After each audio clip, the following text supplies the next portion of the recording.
Taste the Daily. இந்த சினிமாவில் ஆபத்தாந்தவன் அப்படின்னு சொல்லி சொன்னோம்னா அவங்க அப்பா அந்த பேர் எடுத்திருக்காரு. பெரிய ரஜினி சார் மாதிரி பெரிய ஆளுகளுக்கும் படம் பண்ணுவார். காசே இல்லை, ஏதோ கஷ்டப்பட்டு இப்போ தான் சிரமப்பட்டு பண்ணியிருக்கோம் அப்படின்னு சொன்னால் அவங்களுக்கும் தேவா சார் வந்து எதுவுமே பேசிக்காமல் கொடுக்கறத கொடுங்க, முடிஞ்சதை பண்ணுங்க, இல்லைனாலும் பரவாயில்லன்னு பண்ணுவார். அந்த வழியில் ஆபத்தாந்தவனா இன்றைக்கி ஸ்ரீகாந்த் தேவா இருந்துட்டுருக்காரு. ஸோ சின்ன தயாரிப்பாளர்கள் எல்லாத்துக்குமே வந்து திறமையாக பாடல்கள் பாடுறது மட்டும் இல்லை, எல்லா விதத்துலேயும் வந்து உதவியாக இருக்கார். படத்தில் நடிக்கவும் செஞ்சுருக்காரு. அங்கங்கே சாங்கில் அங்கங்கே வந்திருக்காரு. சாங்கில் மட்டும் இல்லை, நீ கேரக்டர்லேயே வரலாம், வந்து நடிக்கலாம்.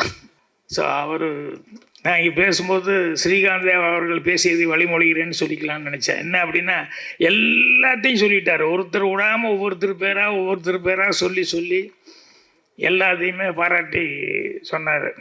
சினிமா ஆட்கள் இல்லாமல் சட்டமன்ற உறுப்பினர் மரியாதைக்குரிய பிரபாகர் அவர்கள் வந்திருக்காரு. அவருக்கு என்னுடைய வணக்கத்தை தெரிவிச்சுக்கிறேன். அவர் பேசும்போது நான் சிரிச்சுக்கிட்டேன். என்னென்ன ஸ்கேம் பற்றி அவர் பேசினார்.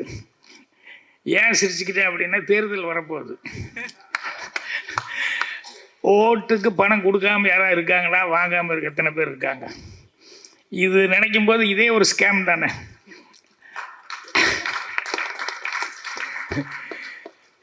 என்னென்னா, அதுக்குள்ளே வந்து இப்போ எல்லாருமே வந்து இன்வால்வ் ஆகிட்டோம். அதுலேருந்து யாரும் ஒன்வே மாதிரி உள்ளே வந்து போனதுக்கப்புறம் அதுலேருந்து யாருமே வெளியே போக முடியாத அளவுக்கு இன்றைக்கி மாட்டிக்கிட்டு இருக்காங்க. சரி, அதை பற்றி பேசினோம்னா தேர்தல் நேரத்தில் அதை பற்றி பேசினா ரொம்ப இதாக போகும். அதனால் அதை நான் விட்டுறேன். இந்த ஸ்கேம் அப்படின்னு சொல்லி எல்லாம் பேசிட்டாங்களே, அதுக்கு என்னென்னா, சாதாரண ஆளை விட அதை பண்ணுறவனுக்கு மூளை நிறைய வேணும். சாதாரண ஆளுங்க அதனால் பண்ண முடியறதில்ல. இந்த சுமைக்கா முதல்ல ஆரம்பத்தில் பேசும்போது நல்ல ஒரு வாசகம் சொன்னாப்புல. என்னென்னா, ஏமாறுறவன் இருக்கிறதுனால ஏமாத்துறாங்களா, இல்லை ஏமாத்துறவன் இருக்கிறதுனால ஏமாறுறாங்களா அப்படின்னு சொல்லிட்டு ஆரம்பித்தாப்புல. அதுதான் உண்மை. ஏன்னா எல்லோரும் பண்ணுறது வந்து எல்லாருக்கும் வந்து ஈஸியாக பண்ணிட முடியாது. அதுக்குன்னு ஒரு தனி மூளை வேணும். அவங்க என்னென்னா நெகட்டிவில் போயிட்டாங்க. பாசிட்டிவில் போயிருந்தால் அவங்க வேறு மாதிரி வந்திருப்பாங்க. பாசிட்டிவில் போகல, நெகட்டிவில் போயிட்டாங்க. எனக்கு தெரிஞ்சு நான் பாக்கியால் எல்லாம் எழுதும்போது, இப்போ ஏதாவது கேள்வி பதில் எழுதும்போது ஒன்று எழுதினேன். இன்றைக்கி நான் அது வந்து ரொம்ப ரசிப்பேன். என்னென்னா, ஒருத்தன் அப்போ தான் வர்றான், ஆஃபீஸுக்கு வந்தோடனே ஒரு மேனேஜரை வந்து பார்த்து, வணக்கம், இன்றைக்கி தான் புதுசாக வேலைக்கு சேர்றேன், அப்படியா, நல்லபடியாக பார்த்து செய்ய அப்படின்னாரு. செய்கிறேங்க, எனக்கு ஒரு சின்ன கெட்ட பழக்கம் இருக்குது அப்படின்னா. என்ன அப்படின்னா, நான் போனால் யாருக்கிட்ட வேணாலும் பெட்டு கட்டி முட்டாள் ஆக்கிடுவேன். அது எனக்கு ஒரு பெரிய கெட்ட பழக்கம். இப்போ விட்டா உங்களை கூட ஒரு 2 நிமிஷத்தில் முட்டாள் ஆக்கிடுவேன்.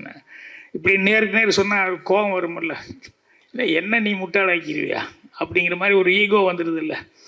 இல்லை, நான் முட்டாள் ஆக்கிடுவேன் அப்படின்னு சொன்னால், நான் சும்மா இல்லைங்க, நான் 50 ரூபா, நீங்கள் 100 ரூபா வாங்கிக்கலாம், நான் முட்டாள் ஆக்க முடியலன்னா 100 ரூபா கொடுத்துட்றேன், முட்டாள் ஆக்கிட்டால் நீங்கள் 50 ரூபா கொடுத்தா போதும் அப்படி இப்படின்னு சொல்லி பேசினா அவருக்கு ஒரு ஈகோ வந்துடுச்சு. சரி, 100 ரூபாயை நான் பெட்டு கட்டுறேன் அப்படிங்கிற மாதிரி ஏதோ ஒன்று சொல்லி, எப்படி நீ 2 நிமிஷத்தில் என்ன முட்டாளாக்கு பார்க்கலாம் அப்படின்னா. உடனே அவன் சொன்னால், சார் உங்கள் வலது பக்கம் தான் தொடையில் ஒரு மச்சம், முன்னாலேயோ பின்னாலேயோ தொடையில் அந்த இடத்துல ஒரு மீன் மச்சம் இருக்குது அப்படின்னா. பணத்தை எடுத்து வை, முதல்ல பணத்தை டேபிளில் எடுத்து வைன்னு சொல்லிட்டு, மீன் மச்சம். உடனே பேண்ட்டை கழட்டிட்டு பாரியா, முன்னாலேயும் பாரு பின்னாலேயும் பாருனாரு. தேங்க்ஸுங்கன்னு 100 ரூபா எடுத்து வச்சுட்டான். அப்புறம் உங்களால் எனக்கு 300 ரூபா லாபம் அப்படின்னா. என்ன அப்படின்னா, இல்லை, வந்தோன்னுமே மேனேஜரை வந்து பேண்ட்டை கழட்டி வைக்கிறேன் நான் அப்படின்னு வெளியே ஒரு 4 பேர்த்துக்கு பண்டை கேட்டுட்டு வந்தேன். இந்த ஜன்னல் வழியாக பாட்டுருக்காங்க பாருங்க, அதனால் உங்களுக்கு 100 ரூபா தான் எனக்கு செலவு, எனக்கு 300 ரூபா எனக்கு வசூல் அப்படின்னா. இதுக்கு அவன் எவ்வளோ ரூம் போட்டு யோசிச்சிருக்கான். இந்த மாதிரி ஸ்கேம் பண்ணுறது அப்படிங்கிறது வந்து நினச்சி பார்த்தா ஒவ்வொன்றும் ஆச்சரியமாக இருக்கும். இது நம்ம ஊரில் மட்டும் இல்லை, எங்கே வெளியூருக்கு போனால் கூட இதில் வந்து இந்த மாதிரிலாம் பண்ணுறது, டெக்னிக்கலாக ஏமாத்துறதுங்கிறது. ஃபாரின் போயிருக்கிறோம் நான். அப்போ எங்கள் கூட ஆர்டிஸ்ட் இறந்துட்டாங்க, மஞ்சுளா, விஜயகுமார் அவங்க ஒய்ஃப் மஞ்சுளா எங்கள் கூட வந்துருந்தது, பூர்ணிமா எல்லாருமே இருக்கேன். நாங்கள் ஒரு குரூப்பாக ஒரு 6-7 பேர் இருக்கிறோம். ஒரு ஏர்போர்ட்டில் வந்து நின்றுருக்கும்போது என்னமோ ஒன்று இது எடுக்கணும், பாஸ்போர்ட் இதை எடுக்கணும் அப்படின்னு சொல்லும்போது மஞ்சுளா அவங்களுடைய பேகை ஓப்பன் பண்ணி சூட்கேஸ் இதை ஓப்பன் பண்ணி அதுக்குள்ளே இருந்து அந்த பாஸ்போர்ட் இதை எடுத்தாங்க. எடுத்து பணம்லாம் எடுத்துகிட்டு ரெடி பண்ண திடீர்னு பார்த்தா பேனம் பேனம் அப்படின்னு ஒரு சவுண்டு. எல்லோரும் ஷாக் ஆகிட்டோம். பேனம் பேனம்னு ஒருத்தர் கத்துனா எல்லாரும் திரும்பி பார்க்குறான். ஒருத்தர் வயசான ஒருத்தர் பேனம் பேனம் அப்படின்னு சொல்லி அப்புறம் எல்லாம் கேட்கும்போது பேனம் ஏர்போர்ட்னா அப்புறம் யாரோ ஒருத்தர் திஸ் சைடு அப்படி இப்படின்னு எல்லாம் காமிச்சான். அப்புறம் நாங்கள்லாம் அந்த சைடுன்னு சொல்லி அவனை பார்த்துட்டு அதுக்கப்புறம் இப்படி திரும்பினா மஞ்சள் ஐயோ அப்படின்றது என்னென்ன அவங்க பேக் காணும். அந்த பேனம்னு சவுண்டு கொடுத்தானே அவனுக்கும் டெக்னிக்கலாக ஒரு அண்டர்ஸ்டாண்டிங். நான் அந்த சவுண்டு கொடுத்தா எல்லோரும் திரும்புவாங்க. அந்த நேரத்தில் நீ பார்த்துக்கோன்னா யார் இந்த மாதிரி பர்ஸில் நகை இதெல்லாம் வச்சுட்டு வர்றாங்களோ அதை டெக்னிக்கலாக உடனே ஒரு சவுண்டு கொடுத்துன்னு எல்லோரும் டைவெர்ட் ஆகும் இல்லையா. தப்புன்னு அவன் எடுத்துக்கிட்டான். அங்கே போய் கேட்டோம்னா அந்த முன்னால் இருக்கவங்ககிட்ட போய் போலீஸ் அவங்ககிட்ட கேட்டோம்னா அவன் சொல்கிறான், இது தலைப்பு சொல்லிட்டான், நிர்வாகம் பொறுப்பில்லை, நீ கேர்ஃபுல்லாக இல்லாமல் இருந்தால் இத்தனை பெரிய க்ரௌடில் நான் இப்போ எங்கே போய் யாரான்னு போய் தேடுறது அப்படிங்கிற மாதிரி சொல்லி சாரிக்கிட்டேன். எங்களுக்கு ஃப்ளைட்டு வேறு, ஏன்னா ஒரு ஆள் வரலன்னா கூட ஃப்ளைட்டில் ப்ராப்ளம். எல்லாருமே டூரு ஒன்றாவே வந்து டிக்கெட்டு போட்டிருக்கோம். எங்களுக்கு அடுத்த ஊருக்கு போகிறது, அது அடுத்த ஸ்டேட்டுக்கு போகிறதுக்கு வந்து பெரிய இடைஞ்சலாகி போச்சு. இதே மாதிரி எம்ஜிஆர் அவர்கள் உடம்பு சரியில்லாமல் இருந்தப்போ நான் நியூயார்க் போயிருந்தேன். அப்போது ஏர்போர்ட்டில் இறங்கணுன்னே வெளியே போகும்போது அங்கே ஃபார் டாக்ஸி அப்படின்னு சொல்லி போட்டு அங்கே வந்து ஏதோ போட்டிருந்தான். அதுக்குள்ளே என் கூட இருந்தவர் வந்து ஒருத்தன் வந்து கூப்பிட்டுக்கிட்டு இருக்கான், டாக்ஸி டாக்ஸி டாக்ஸி அப்படின்னு சொல்லி கூப்பிட்ருக்கேன். நாங்கள் வந்து என் கூட இருந்தவர் வாங்க போகலாம் டைம் வேஸ்ட் பண்ண வேண்டாம்னு. இல்லை அங்கே ஏதோ போர்டு போட்டிருக்கான்னு நான் சொல்லிகிட்டு இருக்கிறேன். அங்கே போகலாம் கேப்ஸ்ன்னு ஏதோ போட்டிருக்கான், போகலான்னா இது ரெண்டை சார் நான் கெலுசு சார் அப்படின்னு. அவர் ஏற்கனவே அமெரிக்காவில் போயிருக்கார் வந்திருக்காருன்னால அவரையும் கூட கூப்பிட்டு வந்திருந்தோம். 4 பேரும் போய் ஏறிட்டோம், 5 பேர் போய் ஏறினோன்னு 5 பீப்புள் அப்படின்னு சொல்லிட்டு உடனே போகும்போது அவன் வந்து ஏதோ ஒரு $50 இவ்வளோ தானே, $50 தானே அப்படின்னு சொல்லிட்டு அவன் கரெக்டாக தான் சொல்லியிருப்பான் வாங்க அப்படின்னு சொல்லிட்டு ஏறிட்டோம். போனோடனே பனி வேறு கொட்டிக்கிட்டு அந்நேரத்துக்கு நெருப்பு மாதிரி போய் டபக்குன்னு காரில் ஏறி இறஞ்சிட்டோம். அங்கேருந்து ஹோட்டலுக்கு போனால் போய் இறங்கணுன்னே $50 எடுத்து கொடுத்தோம். வாட் 50? இல்லை யூ ஒன்லி டோல்டு 50 அப்படின்னா ஈச் 50. 5 பேர்த்துக்கு $250 கொடுத்துட்டான். என்னடா அமெரிக்காவில் இப்படி பண்ணுறானுங்க. நம்ம ஊரில் நான் கேள்விப்பட்டிருக்கேன், ஐஸு பீச்சில் போய் வாங்குவோம் இல்லையா, எவ்வளோப்பா அப்படின்னா 50 பைசா, ஒன்று 50 பைசா அப்படிமா. சரி 50 பைசா தானே நான் வாங்கி வாயில் வச்சதுக்கப்புறம் காசு கொடுக்க போனேன், ஒன்று 50 பைசானா ₹1.50 அப்படிமா. என்னையா இப்படி சொல்கிறேன் அப்படின்னா, இல்லை ₹1.50. இங்கே பாரியா ஏமாத்துறான்னா உடனே கலபலப்பன்னு ஒரு 5-6 பேர் பக்கத்து கடையிலேருந்து வந்துடுவானுங்க. என்ன பண்ணுறான்னு இதை பார்த்தோன்னே பயந்து வேண்டாப்பா காசு கொடுத்துட்றோம் அப்படின்ட்டுவோம். இந்த மாதிரி இது இங்கே மட்டும் இல்லை, அமெரிக்காவில் கூட இந்த மாதிரிலாம் நடக்குது. அப்படிங்கும்போது நம்ம தான் கேர்ஃபுல்லாக இருக்கணும் அப்படின்னு சொல்லிட்டு இங்கே பேசும்போது சௌதாமணி பேசிகிட்டு இருக்கும்போது அவங்க ரொம்ப நல்லா பேசினாங்க. அவங்களுக்கு கௌதம் நாராயணன் வந்து அவர் ரொம்ப அக்கறை எடுத்து பேசினார். என்னென்னா சின்ன படம் ஓடணும், அதுக்கு வந்து உங்களுடைய ஆதரவுகளெல்லாம் கொடுக்கணும் அப்படிங்கிற மாதிரி ரொம்ப சினிமா மேலே ஒரு அக்கறை எடுத்து பேசினார். அவர் சௌதாமணி ரொம்ப சிறப்பாக தமிழில் ரொம்ப அழகாக பேசிக்கிட்டு இருந்தாங்க. அப்புறம் சென்சார் அப்படின்னு சொன்னோன்னே எனக்கு ரொம்ப சந்தோஷமாக தான். எனக்கு சென்சார் கொஞ்சம் விவரமாக இந்த மாதிரிலாம் இருக்கிறது கொஞ்சம் நல்லது தான் அப்படின்ட்டு நான் ஒரு படம் தூரில் நின்று போச்சு. சென்சாருக்கு போனால் சென்சாரில் வந்து ஒரு கட்டு அப்படின்னாங்க. நான் என்னடா கட்டு இதில் ஒரு கட்டுன்னு சொல்கிறாரு அப்படின்னு சொல்லிட்டு என்ன இல்லை ஒரு பாட்டில் வந்து சுலோச்சனா நீங்களும் ஒரு பாட்டில் வந்து பக்கத்தில் ஓடி வந்து நின்னீங்க, நிற்கும்போது அப்படி குதிங்கால் இப்படி டக்குன்னு தூக்குற மாதிரி ஒரு ஷாட் வருது, அதை கட் பண்ணணும். ஏங்க குதிங்கால் தூக்குறதுல என்ன இருக்கு? இல்லை அது கிஸ் பண்ணுற மாதிரி மீனிங் கொடுக்குது அப்படின்னு. கிஸ் பண்ணுறதை காட்ட முடியாது, அதுக்கு தான் அந்த மீனிங் கொடுக்குறதுக்காக அதை வச்சுருக்கிறேன். இது ஏன் ஷாட் இல்லையா, அது தொட்டு சினிமாவில் ரொம்ப நாளாக கொடுத்துட்ருக்காங்க. அதனால் காலை தூக்குறது அந்த டிங்கன் அந்த ரதத்துக்கு தகுந்த மாதிரி அப்படி காலை தூக்குற மாதிரி காமிச்சிருக்கேன்.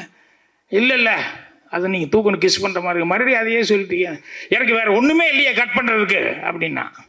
அவர் கட் பண்ணுறதுக்கு ஒன்றுமே இல்லைங்கிறதுக்காக எவ்வளோ இதாக வந்து இப்படி ஆர்கியூ பண்ணார் அப்படின்னு சொல்லி நினைக்கும் போது எனக்கு ரொம்ப ஆச்சரியமாக இருந்தது. பட் இந்த மாதிரி இவங்கெல்லாம் பேசும்போது தான் தெரியுது, இவங்கெல்லாம் இருந்தாங்கன்னா சினிமாவுக்கு கொஞ்சம் சப்போர்ட்டாக இருக்கும். காரண காரியத்தோடு தான் வைக்கிறாங்க, இதுக்கெல்லாம் ஒரு ரீசன் இருக்கும் அப்படின்னு சொல்லிட்டு. ஸோ அது ஒரு ஆரோக்கியமான ஒரு சமாச்சாரம்.